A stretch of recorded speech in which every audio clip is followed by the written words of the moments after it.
Thanks so much for being on the podcast, David. Thank you, Abby. Great to be here.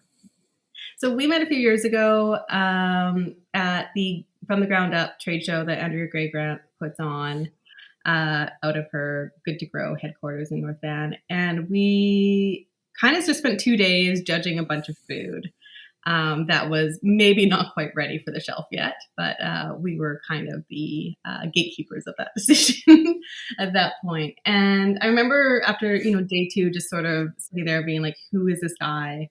What does he do? Like, what does an executive chef or any chef of a massive institution like UBC do?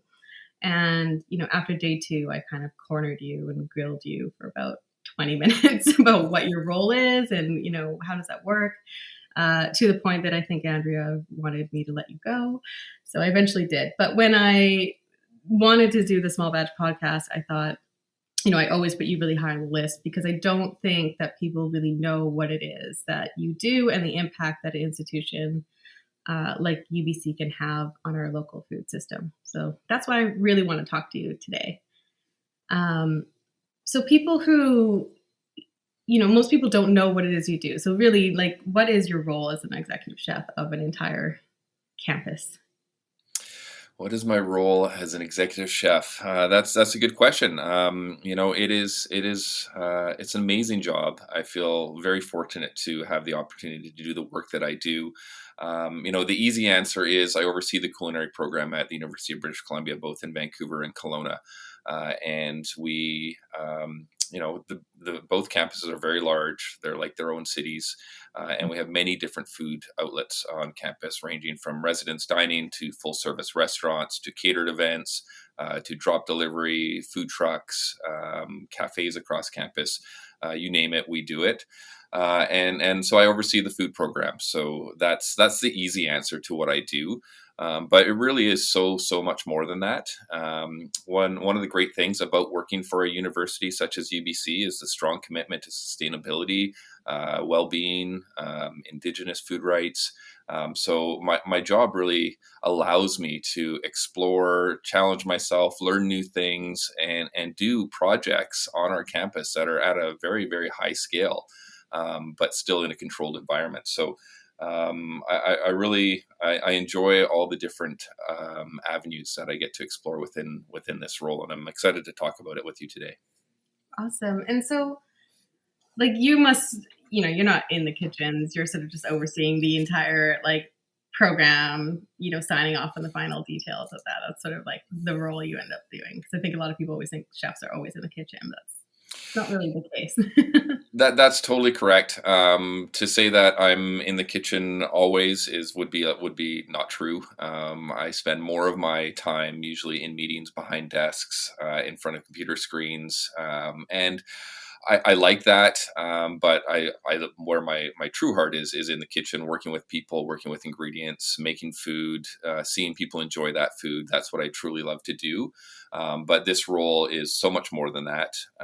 And I've done that for a long time. When I was an executive chef in restaurants, I was a working chef and I was online, more often than not, and working with the food and working with the people.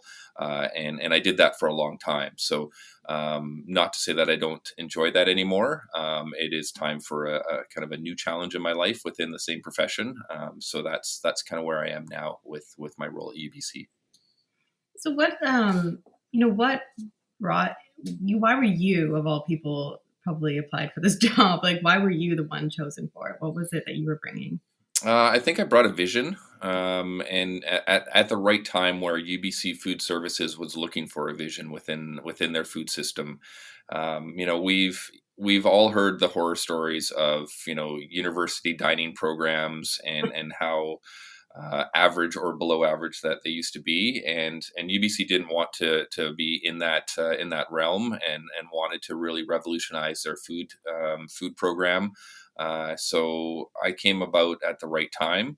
I came with some good experience. I had just been at Rogers Arena for 6 years, so I really understood large-scale food systems, unionized staff environments, large purchasing commitments. So I had that foundation, but at the heart, I still am a restaurant chef. I still think about the small details and the importance of making quality food from scratch. And so when I interviewed for the position, I was really keen to talk about that, talk about where we could go with the food, and what we could do within the food system at UBC. And I think they liked that. And so, almost 7 years later now, here we are. And I truly believe we have changed our food system on this campus. We absolutely have a lot more to do, but if you look back from where we've come from, it's quite impressive. I think about that when I was in university and I went to Quantland. And I remember like the healthiest thing on the menu was this cardboard veggie burger Mm-hmm. I would eat. And that was kind of it. And I don't know where where their cafeteria is at now. But, they just had like a contracted out catering company that did it. Which, when you think about, that university has a farm connected to it with their horticulture program. But yeah, it was not good. It was not good at all. So like when you adopted the role, what was the food program? What did it look like and how have you changed it since? What did it look like, and how have I changed it? I I have to caution myself because a lot of the same people work for me now that worked for the old regime then. So I don't want to speak too poorly about it, but it was what you would assume a university dining program would be like, and that's not UBC's fault. That's just the entire industry. That was the expectation from the students. That was the expectation of the food providers on campus, and that's just that's just how it went.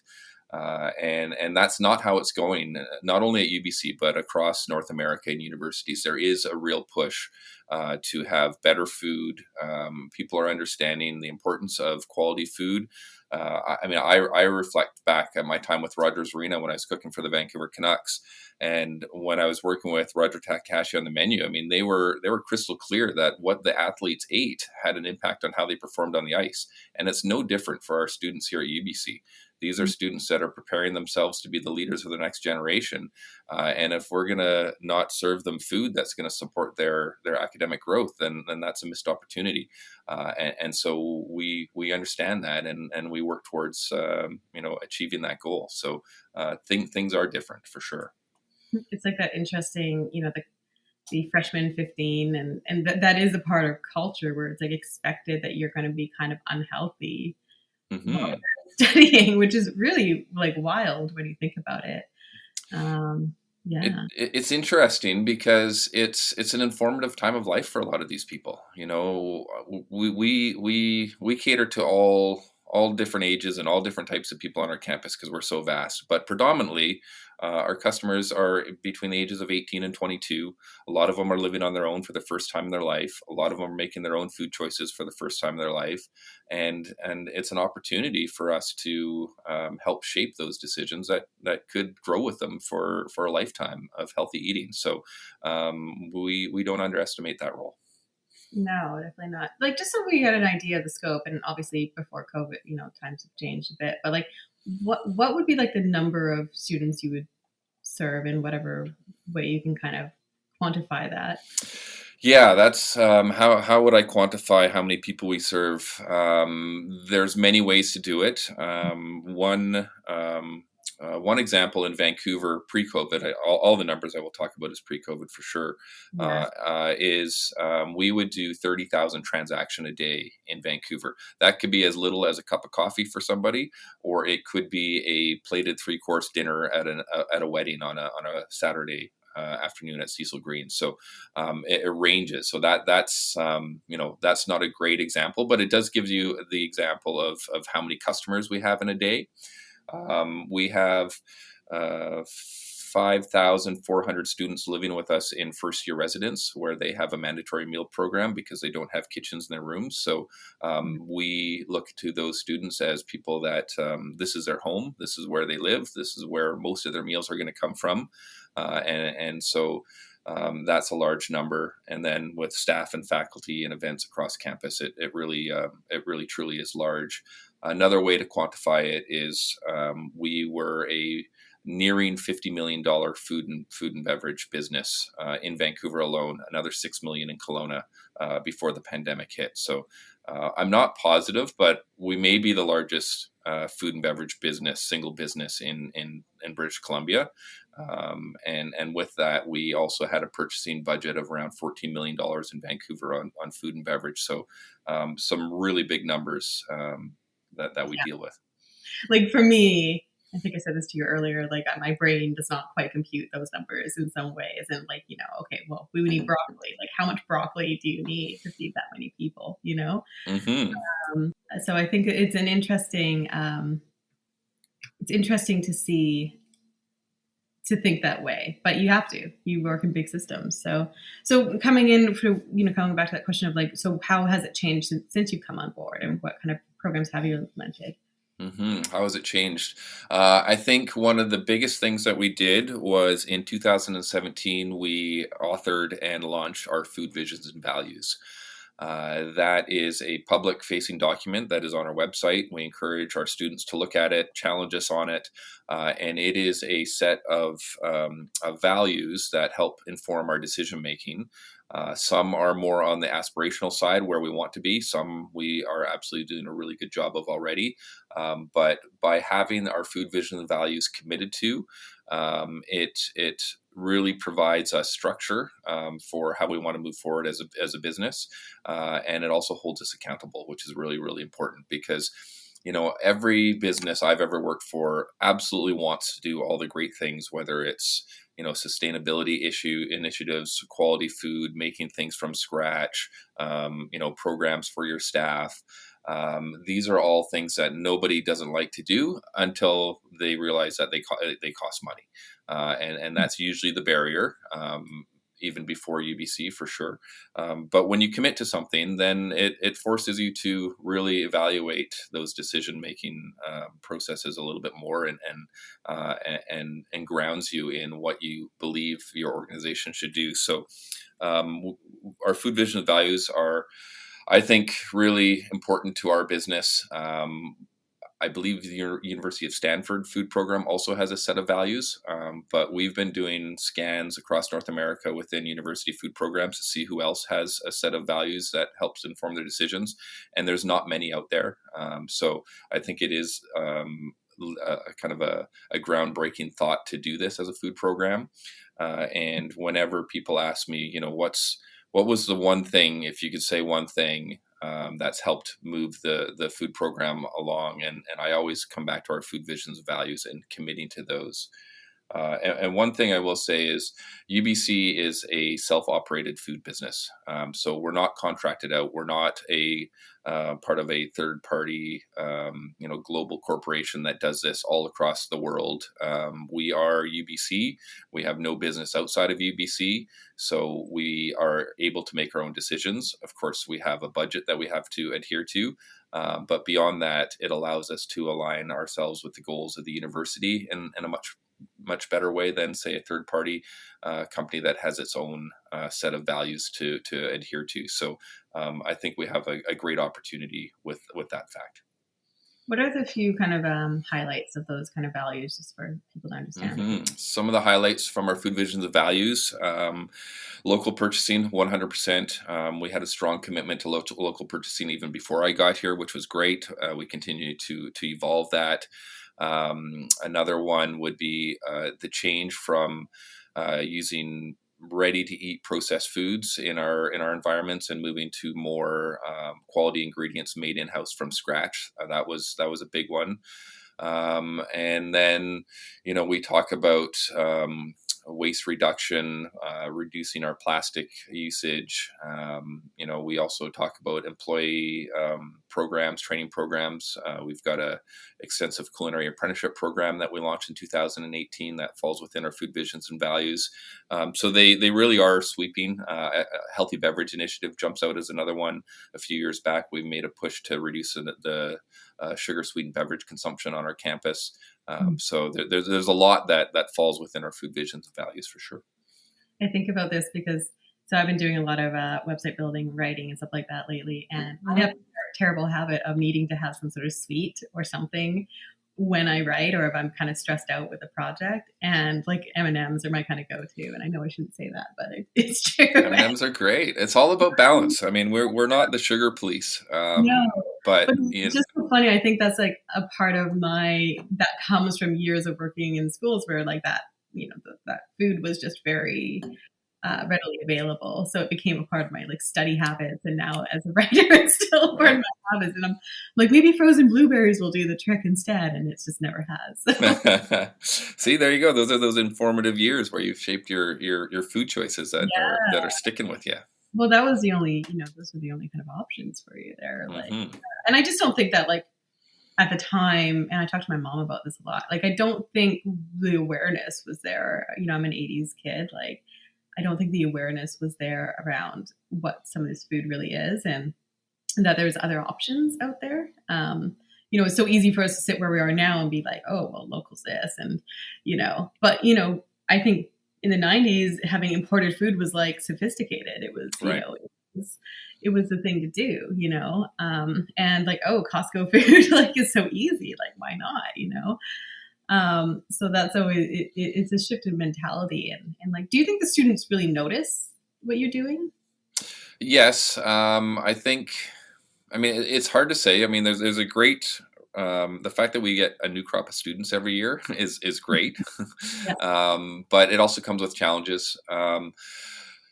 Do they notice? They absolutely notice, but they also expect it. They're similar to what you just said about growing up in the 80s. They expect to be able to have poke at their university dining experience if that's what they want. That's not that's for us, that's really creative and brand new, but that's where they're starting at now. So and I think that there is a definite um, uh, awareness around the environment that wasn't so prominent when we were younger. A lot of our students want to be able to eat plant-based diets and make the right choice, and so they help drive this as much as we do. So I believe there is an expectation that these types of offerings are available to them when they arrive at UBC. They're like, what is this cardboard veggie burger that you're trying to serve me? Forget it. Right. We're protesting. That's right. That's right. Yeah, Those days are gone. those days are definitely gone. So, you talked about incorporating local into the program. So, like, what does that look like? What does that mean? Because a lot of people are like local, but they don't actually know how to incorporate it or what to do with it or where to go. So, how do you incorporate local into the UBC How do menu? we incorporate local? That's a good question. I've answered that a bunch of times recently because I am now part of the Feed BC committee, which is a initiative from the Ministry of Agriculture, Food and Fisheries, supporting post-secondary institutions to purchase more local, which I think is excellent. But the first thing you need to do is define local, because a lot of people have different definitions for local. And we have a different definition for local than even Feed BC does. Feed BC is the ministry of the province, so their definition is going to be anything within BC, Mm. rightfully so. We've got a different definition, and that's because we already report out to an organization called STARS, which is a university sustainability rating system. And so the fact that we already report out to STARS, we've aligned our definition with that definition, which is basically 400 kilometers within the campus, uh, Right. and um, and that does get us into the Okanagan region just barely, so that's helpful, Mm-hmm. and also Vancouver Island. So one of the first key things is to define local and then understand what you want to achieve. So whether that's setting targets, and trying to achieve those targets, measuring your local purchasing. If you don't measure it, you really have no idea if you're doing good or if there's opportunities for improvement.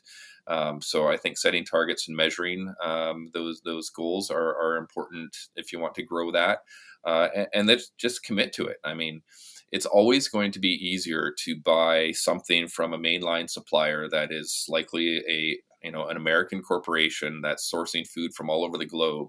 They deliver to our campus 6 days a week. It's very, very easy. But you gotta work harder. You just gotta figure out your priorities and make it a priority, and support the local businesses and find ways to support the local businesses. And we get quite creative about that. We will give a small scale BC food business a lot more time and our efforts and our energies to get them into our business than we would if they weren't local. So you need to embed it into your value proposition as an organization. I think for us, it's an obvious. We're a publicly funded British Columbia university. Mhm. Food services isn't publicly funded. We generate our own revenue, but the university is, and we, like I alluded to earlier, pre-pandemic, we would spend about $14 million annually on food and beverage, and we could spend that within our province, or we could spend it outside of our province. And obviously, spending it within our province supports British Columbians. It supports farmers. It supports food businesses, and with our sheer size, we have the ability to really, be a good starting point for a small scale business to get their foot in the door, and we're happy to play that role. And the last thing I'll say on that is, I know that other companies, like some of the big ones, like Coke or Red Bull or whatnot, they're not foolish. They understand that our demographic is 18 to 22-year-olds, and if you can get your product in front of 18 to 22-year-olds, that is a massive win. So that rings true for small scale BC businesses as well. If we can get their products in the hands of our students, that's that could have a lifetime of positive benefits. So that's why we do it.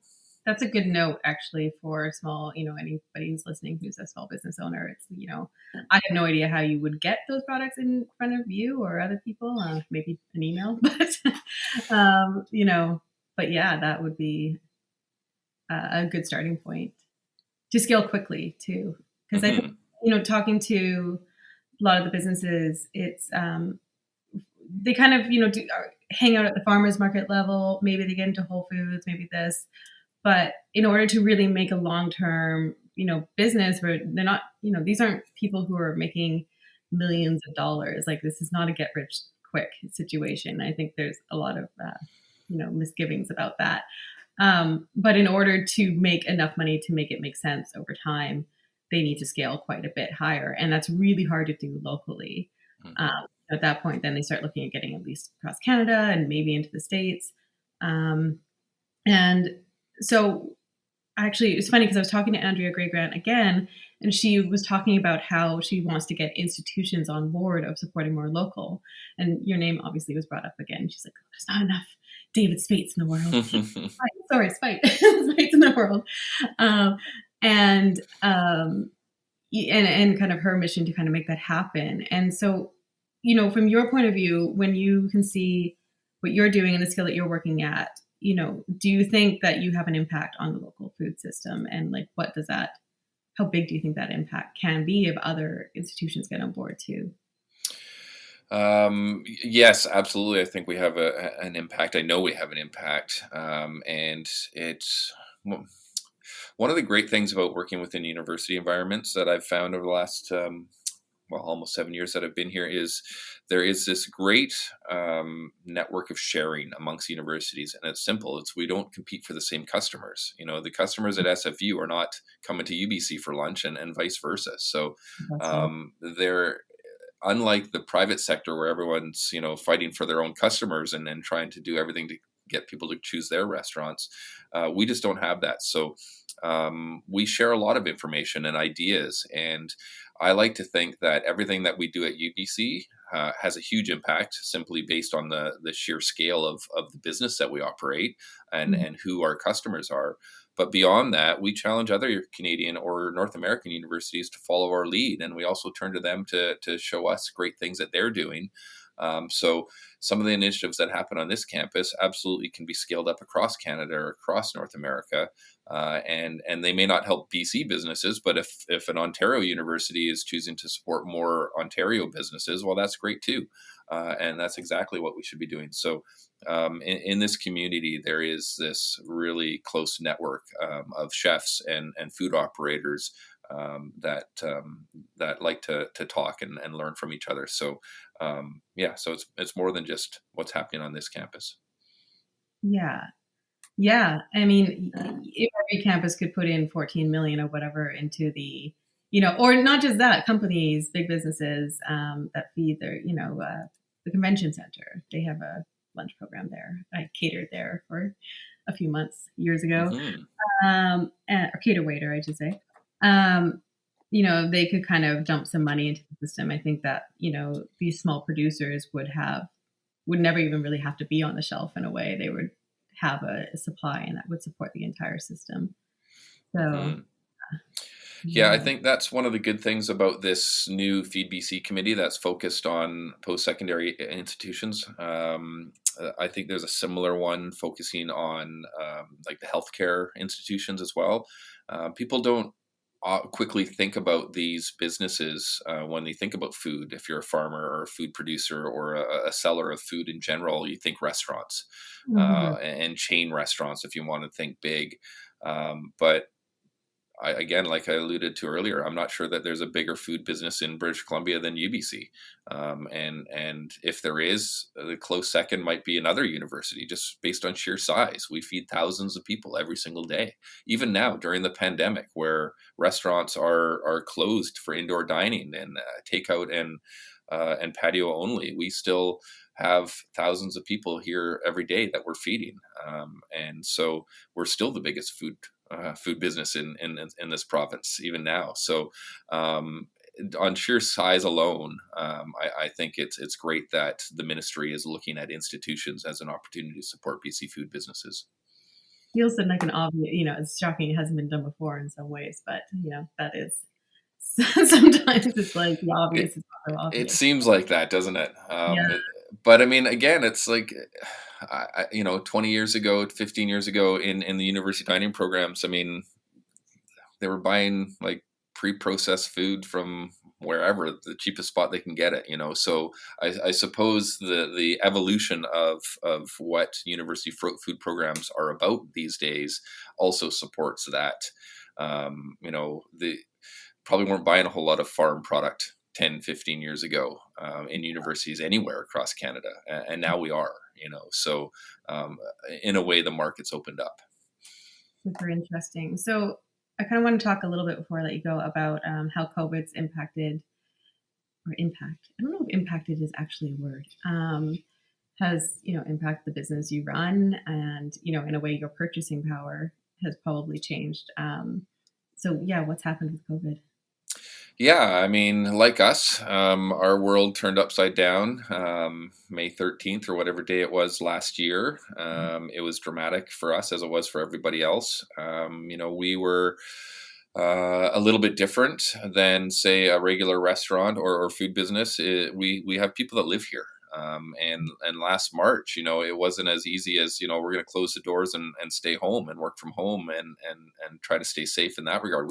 This is people's homes and people live here and they rely on us for food every day. We are what I would classify a 100% essential service. Mm-hmm. So last year we closed most of our retail units immediately, and our catering business and our restaurants, I mean, they closed simply because lack of demand. There was no more staff and faculty on campus. They are able to work from home in a way that our students weren't or aren't, so that part of our business dried up immediately, Mm-hmm. and then we still had our residence dining students with us until the end of April, and then it's just the uncertainty, even this time last year, we didn't know what it looked like 2 months from now, and then in the summertime we didn't know what it would look like for September. In September we didn't know what it looked like for January, and even now we're more optimistic of what it may look like for next September, but it's still, there's nothing confirmed. We're hopeful that we'll have more on campus activity beginning in September 2021, but there's no guarantees towards that. So it's hard. Mm-hmm. Um, Absolutely, our purchasing power has dropped. We are operating, I'd say, at about 20% of our business levels right now, which is up from about 10% initially on in the pandemic. So that's like dropping off a cliff. Yeah. So it's been very impactful. One of the great things that we are able to do is create these awesome COVID safety plans that allow us to remain open and service our community. Vancouver Coastal Health is well aware of what we're doing because we are such a large provider of services within their jurisdiction. We work closely with Vancouver Coastal Health and the provincial health officers to figure out a way to keep our businesses open. And even this most recent shutdown and restrictions with restaurants doesn't apply to us in our residence dining area because we have a proven COVID safety plan. We are a closed loop environment within residence dining. We're not letting anyone from the outside in. It's just the students that live here that are able to access our operation. Every time they make a purchase with us, we are able to track who's in the building. So if we had to contact trace, we're definitely set up for that. So we're doing a good job of servicing our community within the pandemic, but it's I want to get back to the fun stuff, like making great food and planning, farm trips for my chefs so they can get their hands in the soil and meet the farmers and get out there myself and meet small food business owners and learn about their products and that stuff's not happening these days. So No. it's definitely been a shift.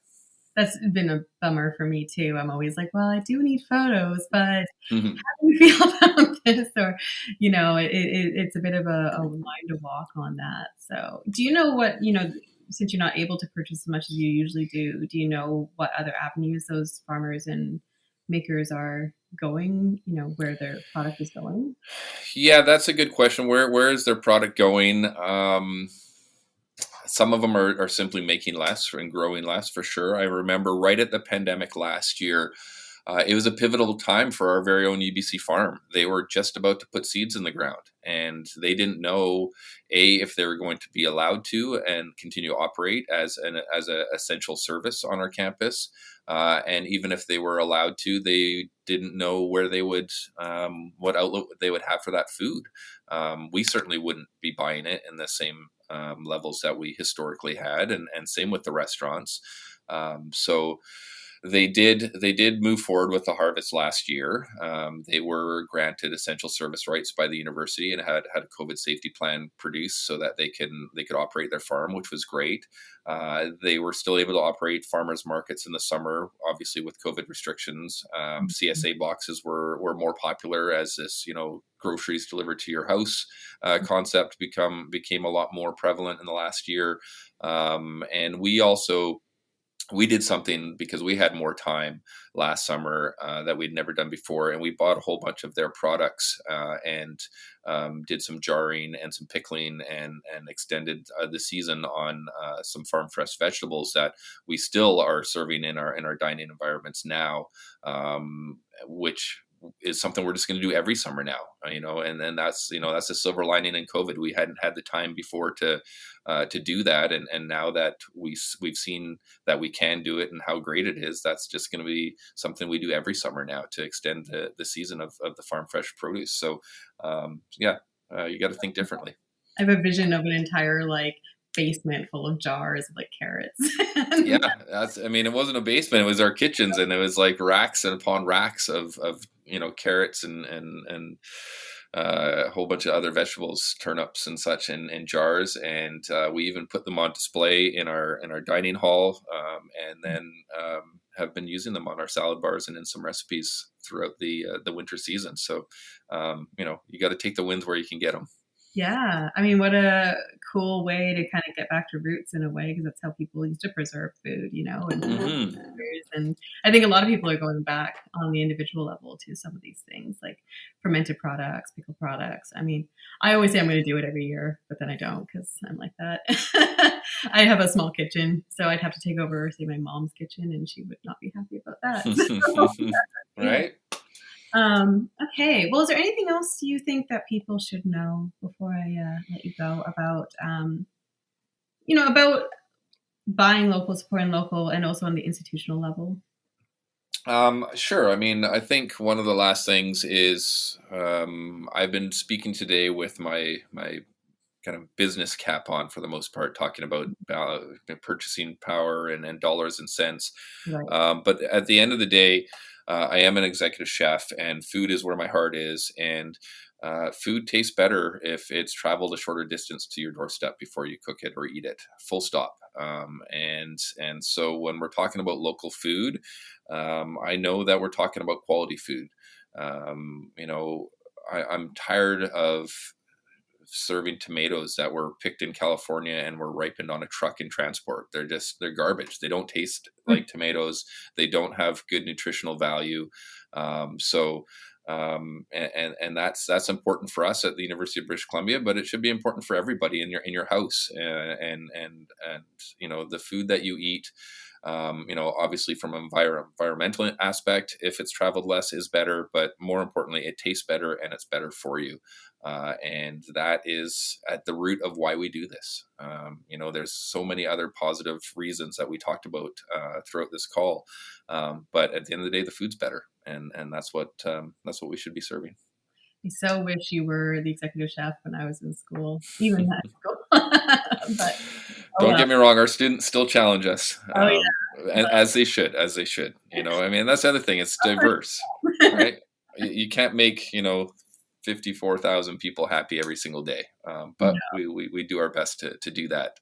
And you're right, it's changed a lot, and you know, I'm proud to do the work that I'm doing. We've got a really great team that I get to work with here at the University of British Columbia, and it's been fun. It's been a journey, but it's a good one. Well, thank you so much for joining me. I really appreciate it. Yeah, this has been fun and definitely learned a lot, and I hope everyone has too. So we'll be in touch. Absolutely. Thank you, Abby. Thanks for having me on. I wish you all the success with your podcast series, and thank you for profiling local food. I think it's important that you know, our voices are heard, and more people get to understand why it's important. So thank you for helping to share that message. Oh, my pleasure. That's what I'm here for. All right, everybody. Thank you so much for tuning in to episode 2 of the Small Batch podcast. If you love this episode, please give it a like, subscribe to it, and share it with some friends. If you really loved it, you can also leave Small Batch a tip in our virtual tip jar, which you can find at smallbatchvancouver.com. All tips will go towards building Small Batch and growing it so that, you know, we can do more food coverage. So find that at smallbatchvancouver.com and tune in 2 weeks for our next episode of the Small Batch podcast. Small Batch podcast. Small Batch podcast. Small Batch.